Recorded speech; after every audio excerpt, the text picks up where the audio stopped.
एक ऐसा जिम मिला जो लोगों को बहुत ही अलग ढंग से ट्रेन करता है। उस दिन को याद करो जब तुमने जीने की इच्छा छोड़ दी थी। Bo Jones, Shelby Estocado, Brand Fields, नेपली मेंडोजा।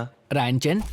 2009 में जब मैं 19 साल का था, 4 साल पहले। सब कुछ अचानक से बदल गया। एक विस्फोटक पर कदम पड़ा और मैंने अपने दोनों पैर खो दिए। मैं एक ट्रिपल एऑर्टिक एन्यूरिज्म का शिकार हो गया। एक स्नोबोर्डिंग एक्सीडेंट में मेरी रीढ़ की हड्डी में T6 इंजरी हो गई थी और मेरा स्टर्नम टूट गया। मैं बर्फ में स्कीइंग करने निकला। मैंने एक बड़ी छलांग लगाई लेकिन लैंडिंग देख नहीं पाया। मैं पीठ के बल गिरा और मेरी रीढ़ की हड्डी टूट गई। मेरे आंटी के घर एक फैमिली गैदरिंग में मेरे स्टेप डैड और मेरे बीच बहस हो गई थी। काफी बड़ा झगड़ा हुआ था। वो चले गए और शायद 2 घंटे बाद मेरी मॉम और मैं घर पहुंचे और वो मेरा इंतजार कर रहे थे। तो जब हम घर पहुंचे तो मेरी मॉम अंदर गई। वो अपनी सीट से उठे और दरवाजे की तरफ आने लगे और मैंने बस सुना कि नहीं नहीं नहीं, और फिर एक गोली चलने की आवाज। मुझे लगा कि उन्होंने मेरी मॉम पर गोली चलाई।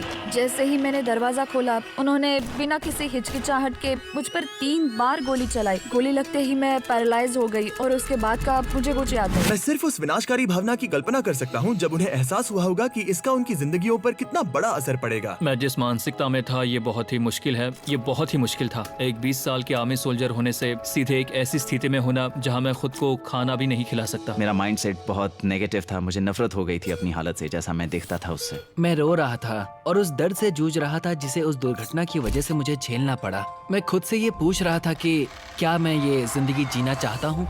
मतलब क्या अब ये जिंदगी जीने लायक बची है? मैं एक पैर ना होने के बावजूद जुजित्सु सीख रहा था। मैं आगे बढ़ना चाहता था, लेकिन फिर एक दिन ट्रेनिंग के दौरान मुझे अचानक बहुत दर्द हो रहा था। इतना ज्यादा कि मैं कार में बैठा और सुसाइड के बारे में सोचने लगा। इंजरी के बाद मैं लगभग 10 साल तक हर दिन सुबह जागता और सोचता कि आज वो दिन है जब मैं खुद की जान लूंगा। मुझे याद है जब आईसीयू में मेरी ने बताया मेरा शरीर नीचे से पैरालाइज्ड है। लेकिन जब वो अपनी जिंदगी के सबसे मुश्किल मोड़ पर थे तब कुछ बहुत ही अमेजिंग हुआ।